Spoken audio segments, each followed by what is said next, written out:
आपण बघत आहात AKP न्यूज मराठी, आपला आवाज आपली ताकद। सबस्क्राइब करा, शेअर करा, लाईक करा। AKP news Marathi.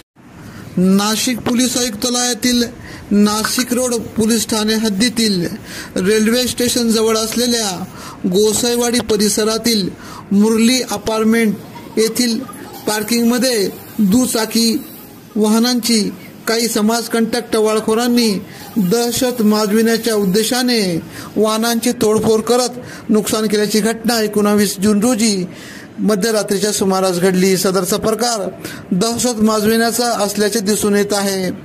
सकाळी हा सर्व प्रकार स्थानिकांना समजताच त्यांनी तात्काळ नाशिक रोड पोलिसांना कळविले। पोलीस घटनास्थळी पोहोचून पंचनामा करत सदर या घटनेबाबतचा गुन्हा दाखल करण्यात आला। प्रवासियांमध्ये याबाबतचा संताप व्यक्त केला जात आहे।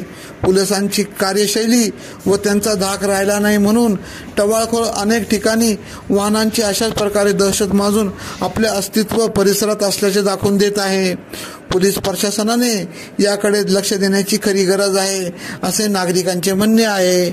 AKP न्यूज साठी ब्युरो चीफ अनवर खान पठाण, नाशिक।